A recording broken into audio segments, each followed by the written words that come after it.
ස්වාමීනාස්ලාට පැමිණීම සුදුවන්ත වෙනවා. සිවාජිත් මාත් මේ ඡන්දෙදී අපි දෙන්නම අපේක්ෂිත හැටියට එකට වැඩ කරගෙන ගියා. ජාතිවාදයට විරුද්ධව සමානාත්මතාවය සෝපානයේ ස්වන්තිනායකයන් පිළිගන්න සාධාරණ ප්‍රකාශනයක් ජනතාවට ලබා ගැනීම සඳහා. ඒකෙදී අපිට පේනවා අපි සෑහෙන වැඩ කොටසක් කළා ඡන්දෙදී. අපිට විශාල හිතවත්කම ලැබුණා ජනතාව අතරින්. මේ ඡන්දෙදී අපිට පේන දෙයක් තමයි අපි දෙපෙන්න ජනතාවගේ කම කිසිසේත් පෙන්වන්න කරන්නේ. අපිට පුදුමාකාර විදිහට ඡන්දය අයිමි වෙලා තියෙනවා. ඒ නිසා මේ ඡන්දේ විශාල වැරද්දක් තියෙනවා කියලා අපිට ලේසියෙන් පේනවා. ඡන්ද වැඩ කටයුතු නොකරපු අය විශාල ජනතාවක්. ඒකට යනවා අපිට පේනවා මේකේ වැරද්දක් තියෙනවා. ඒ වගේම අපිට පේනවා මෙතන කොමසාරිස්තුමා ඇවිල්ලා කිව්වේ මේ ඡන්දේ හරියටම කර ගැනීමට උට උපකාර නොලැබුණු බව.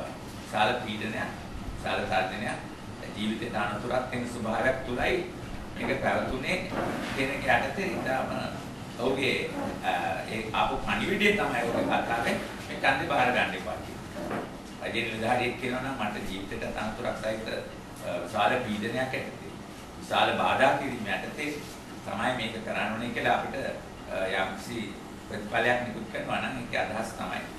ඔහුම කියනවා නම් මේක බරපතල පීඩාවක් යටතේ ජීවිතේ ගමනක් සාහිත්‍යව ඉදිරිපත් දෙයක් හැටියට අපිට කියන අර්ථ තේරුම තමයි ඒකේ මේ ප්‍රතිඵලය බාර ගන්න එපා කියන්නේ. ඒකට එවැනි ප්‍රතිඵලයක් මේක. ඊළඟට මේ ප්‍රතිඵලය දිහා බැලුවහම පරිගණක ශාස්ත්‍රය අනුව බැලුවහම පේනවා මේකේ මේ ඡන්ද විසිරියම් ස්වභාවික නැහැ කියලා. ස්වභාවික ඡන්ද විසිරියාමක ස්වභාවය මේක නැති බව පරිගණක ඒ නිසා පරිගණක තාක්ෂණය තුලින් කරපු වෙනසක් මේකට ඇතුල් කරලා තියෙන බව තමයි දැන් කවුරුත් කියන්නේ. එතකොට ඡන්දේ හොඳට උදේ බැලුවාම පෙට්ටි අර පරණ ක්‍රම වලට පෙට්ටි වලට ගහලා පෙට්ටි පුරවලා පෝලිං ඡන්ද මධ්‍යස්ථාන වලට පැනලා කරන වැඩ ඡන්ද පෙට්ටි උස්සන ඒවා ඒ වගේ මොකක්වත් දවල් කාලේ සිද්ධ වෙලා නැහැ. නමුත් ඡන්ද ගණන් කරන්න ආරම්භ කළාට පස්සේ තමයි අපිට පේන්නේ යම්කිසි ඒක ප්‍රතිඵල ප්‍රමාණ වල විදිහට හදා ගැනීම සඳහා ක්‍රියාත්මකයක් ලැබිලා තියෙනවා. එතකොට දැන් මේකෙදි ඊටාම පැහැදිලිව මේකේ ප්‍රතිඵලයේ මාරු කිරීම පිළිබඳව ප්‍රශ්නයක් තියෙනවා. ඒක ඉදිරිපත් කළා දැන් ප්‍රධාන අපේක්ෂක පක්ෂ සල්පොන්සේක මහත්තයා කියන්නේ දිනුම් කියලා යනවා කටයුතු කරනවා කියලා. එතකොට මේකෙදි මෙහෙම එකක් වෙන්න පුළුවන්ද කියන ප්‍රශ්නේ තියෙනවා. ඔව්.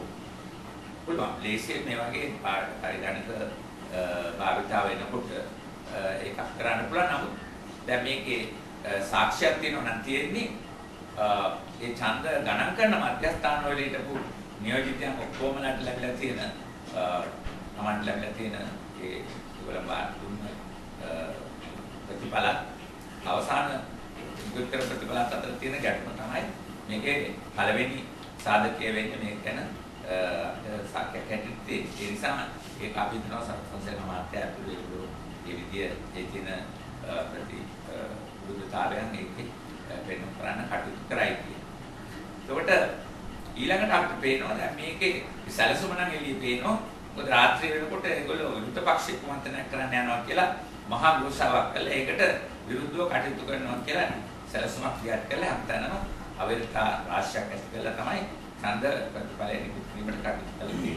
ලෝකෙට වෙනන්නේ සිංහල ජාතිවාදී යුදවාදී බලවේග ජයග්‍රහණය කළා දකුණේ. 70ක් විතර වෙන කාලුණත් සිංහල ජනතාවට ඡන්දෙ දෙන්න. මේ දෙමළ ජනතාවත් එක්ක දිවිසුමකට යන්න නැත්නම් එකගතාවයකට එන්න ජාතික ප්‍රශ්න විසඳීමට යන්නට විරුද්ධව දැඩි ප්‍රකාශයක් වන්න ඇවිල්ලා. ඒ වගේම දෙමළ අය ඡන්දේ අපිට ඕනෙත් නම් බලත් එපා අපිට ඡන්දෙත් එපා කියනවා වගේ තැනකට ගියා කියලා ලෝකෙට පෙන්නන. වෙනලා මේ රටේ කිසිම ප්‍රබුද්ධ මතවාදයක් නැහැ. ජාතිවාදී විද්වාදයට විරුද්ධව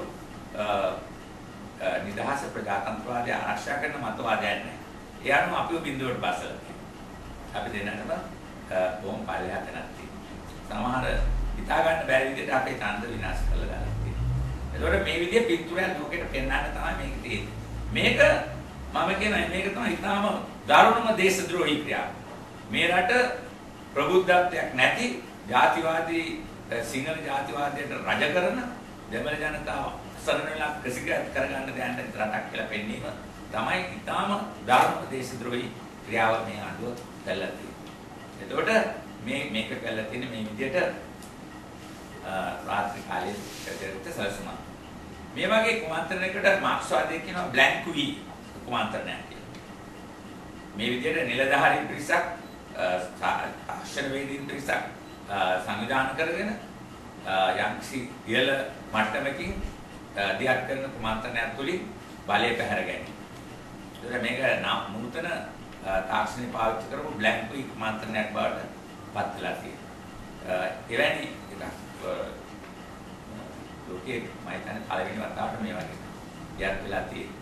ඒත් මේ ගැන කරුණු තාම පැහැදිලිව එළිදරව් කර ගැනීම සඳහා තාක්ෂණ වේදීන්ගෙන් උදව් ඇතුව කටයුතු කරන්නේ.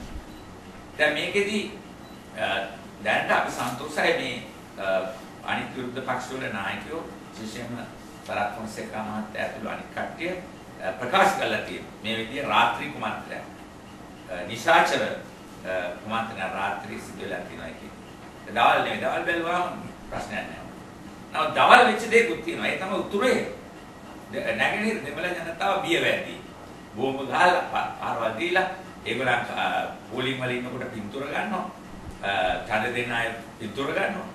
ඒගොල්ලන් පිටිපස්සෙන් හඹාගෙන යනවා ප්‍රශ්න කරනවා. වෙඩිපත්තු කරනවා. මේ විදිහට විශාල උතුරු නැගෙනහිර දවල් කාලේ ඕලානිකුත් කළා. ඒක දකුණට කළේ. ඒතකොට උතුරේ ජනතාව බිය වෙද්දීමෙන් කරපු කොටසකුත් පාර්ශවිකුත් තියෙනවා මේක. ඒ නිසා මේක පැහැදිලිව දෙමළ ජනතාවට විරුද්ධව කරපු කුමන්ත්‍රණයක් කියන එක ඒකෙම පැහැදිලි. දෙමළ ජනතාවට යම් තුරම හරි ඡන්දෙට මැදිහත් වෙලා තමන්ගේ යම් කැමැත්තක් මොකද්ද කියලා රට ලෝකෙට ප්‍රකාශ කරන්න උවමනා තුන ඒකත් යුද බලයේ දකුණු ඒ විදිහට නර යුද ප්‍රහාර වලින්ම ඉවත් කළා කියන එක. එතකොට